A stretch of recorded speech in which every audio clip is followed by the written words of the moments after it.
Hello friends, welcome to Suja's recipe. இன்றைக்கி நம்ம பார்க்க போகிறது சிக்கன் கிரேவி.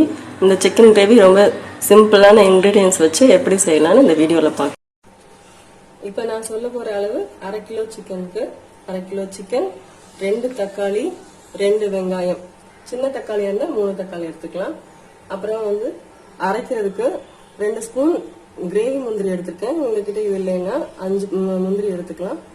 அதுக்கப்புறம் 1/4 மூடி தேங்காய், 1 ஸ்பூன் இஞ்சி பூண்டு பேஸ்ட், தாளிக்கிறதுக்கு எண்ணெய், அதுக்கப்புறம் 2 லவங்கம், 2 ஏலக்காய், கொஞ்சம் பட்டை, 3 காஞ்ச மிளகாய், கருவேப்பிலை, மிளகாத்தூள், தனியாத்தூள், மஞ்சத்தூள், உப்பு. அவ்வளவுதான். எப்படி செய்யறதுன்னு பார்க்கலாம். ஸ்டவ் ஆன் பண்ணி பாத்திரத்தை வச்சாச்சு. பாத்திரம் சூடேறிடுச்சு. 3 ஸ்பூன் எண்ணெய் விட்டுக்கலாம். எண்ணெய் காஞ்சதுக்கு அப்புறம் பட்டை, கிராம்பு, ஏலக்காய் போட்டு தாளிச்சிட்டோம். 3 காஞ்ச மிளகாய் உடச்சு போட்டுக்கலாம். இப்ப வெங்காயம்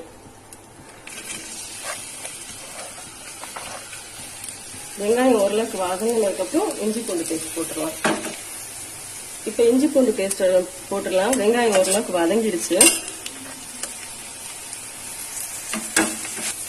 இஞ்சி பூண்டு வதங்கிடுச்சு. இப்ப தக்காளி ஆட் பண்ணிடலாம்.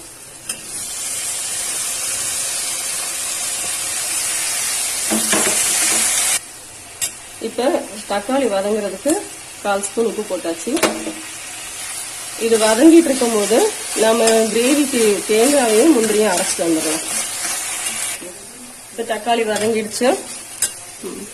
மஞ்சத்தூள் 1/4 ஸ்பூன் போட்டுக்கலாம். மிளகாய் தூள் 2 ஸ்பூன்,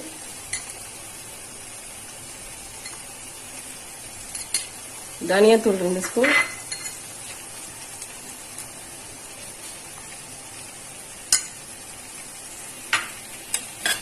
மசாலா பச்சை வாசனை போயிடுச்சு. இப்ப சிக்கன் போட்டுடலாம்.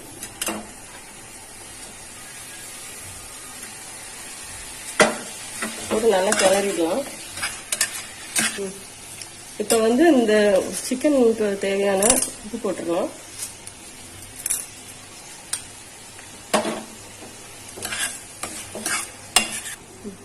இப்ப நல்லா வதங்கிடுச்சு.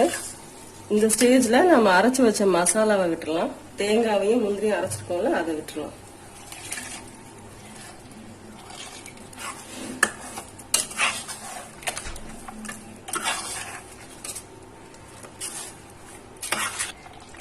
தேங்காய் பேஸ்ட் போட்டு நல்லா கிளறியாச்சு. இப்ப கொஞ்சம் தண்ணி, தேவையான அளவுக்கு தண்ணி விட்டுட்டு சிக்கனை ஒரு 1/2 hour வேக வச்சிடலாம். 1/2 hour ஆயிடுச்சு. நம்மளுடைய சிக்கன் கிரேவி ரெடி ஆயிடுச்சு.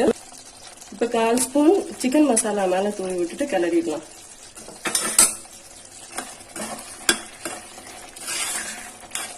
நம்மளுடைய கிரேவி இப்ப ரெடி ஆயிடுச்சு. இப்ப கருவேப்பிலையும் கொத்தமல்லியும் தூவிட்டு சர்விங் பவுலுக்கு மாத்திடலாம். இந்த சிக்கன் கிரேவி ரொம்ப ஈஸியா சிம்பிளா செய்யக்கூடியது. இதுக்கு நிறைய இன்கிரீடியன்ஸ் தேவைப்படாது. ஒரு தடவை இதை செஞ்சுட்டு உங்களுடைய கமெண்ட்ஸ் சொல்லுங்க. Thank you friends.